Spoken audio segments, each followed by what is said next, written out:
देखिए, जो मुंबई बॉम्बे हाईकोर्ट ने जो निर्णय दिया है ये हम सबके लिए बहुत शॉकिंग इस प्रकार का निर्णय है।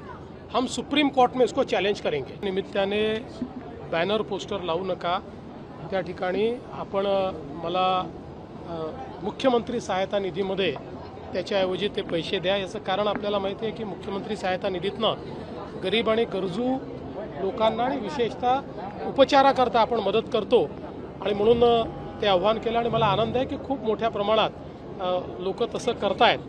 पुन्हा एकदा सांगतो की जे लोक बॅनर आणि पोस्टर लावतायत त्यांना पण सांगतो लावू नका, मला ते आवडत नाही आणि तुम्ही बॅनर आणि पोस्टर लावून मला खुश करू शकणार नाही। तुम्ही मला मुख्यमंत्री सहायता निधीमध्ये जर निधी दिला तर मला त्याचा जास्त आनंद होईल। तर उद्या काही विशेष प्लान तुमचा आहे असं कळतं आहे, गडचिरोलीला जाणार आहात, एकूणच माझा निश्चितपणे माझा त्या संदर्भात जायचा माझा विचार आहे आणि शेवटी काय की वाढदिवस हा कुठल्याही दुसऱ्या दिवसासारखा असतो, तो काही वेगळा थोडी असतो। सर, आज मुंबई उच्च न्यायालयाने एक महत्त्वाचा निर्णय दिला आहे। बॉम्बस्फोट प्रकरणातील जे आरोपी आहेत त्यांना निर्दोष सोडला आहे, निर्दोष सोडण्याची ऑर्डर जी आहे ती कोर्टाने दिली आहे। आपल्या सगळ्यांकरताच हा निर्णय अतिशय शॉकिंग अशा प्रकारचा निर्णय आहे।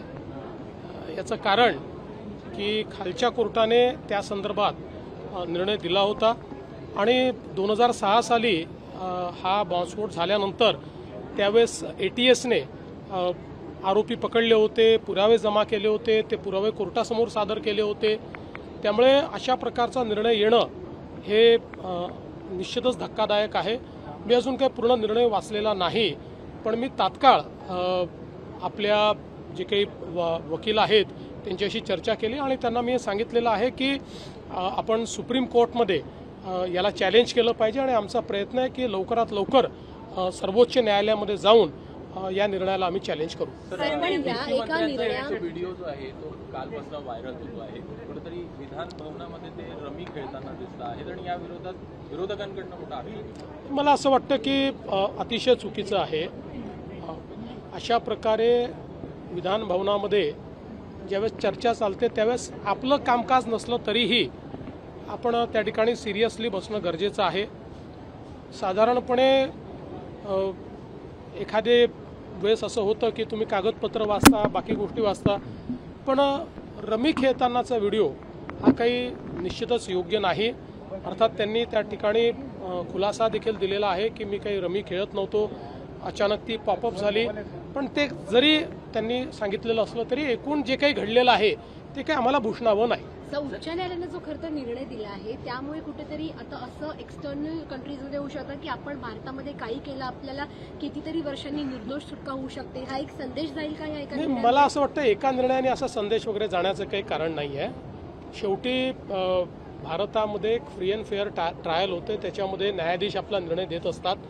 आता आपण उलटा विचार केला तर अनेक मोठ्या लोकांना, मोठ्या म्हणजे ते मोठे नाही आहेत, नालायक आहेत, पण अशा नालायक लोकांना मोठं त्या ठिकाणी आतंकवादी घटना ज्या लोकांनी केल्या त्यांना फाशीची शिक्षा देखील आपल्या न्यायालयाने दिलेली आहे। त्यामुळे असं काही समजायचं कारण नाही है। हिंदी में जानना चाहेंगे, कल आपका बर्थडे है, आपने आपके सभी कार्यकर्ताओं को एक अलग आदेश दिया है कि मेरा बर्थडे कुछ अलग तरीके से मनाया जाए। देखिए, मैं इतने सालों में सभी को ये हमेशा कहता हूँ कि जन्मदिन पर होर्डिंग्स और बैनर न लगाए, उसकी जगह कोई रचनात्मक कार्य करे। इस बार मैंने सबको ये कहा है कि होर्डिंग और बैनर पर पैसा खर्चा करने की जगह वो सारा पैसा मुख्यमंत्री सहायता निधि में वो दे, जिसके कारण मुख्यमंत्री सहायता निधि के माध्यम से जो हमारे पेशेंट्स हैं उनको मदद करने में मुझे सहायता होगी।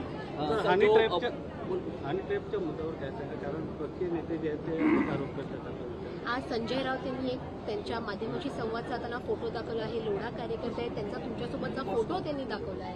साहेब, पहिली गोष्ट तर हा जो काही लोढा आहे याचे सगळ्यांसोबत फोटो आहेत, शरद पवार साहेबांसोबतही आहेत, सगळ्यांसोबतच फोटो आहेत।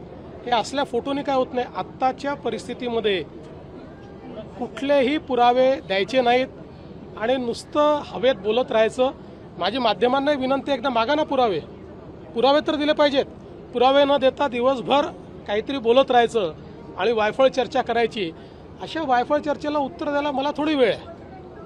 बघा, मी विरोधी पक्षात होतो जेव्हा आरोप केला पुराव्यासहित केला, एकही आरोप परत घ्यावा लागला नाही, एकही पुरावा खोटा ठरला नाही, याला विरोधी पक्ष म्हणतात। सर बॉम्ब ब्लास्ट के बारे में जो बॉम्बे हाईकोर्ट ने जो बड़ा निर्णय दिया उसके बारे में क्या कहेंगे? देखिए, जो बॉम्बे हाईकोर्ट ने जो निर्णय दिया है, ये हम सबके लिए बहुत शॉकिंग इस प्रकार का निर्णय है। हम सुप्रीम कोर्ट में इसको चैलेंज करेंगे।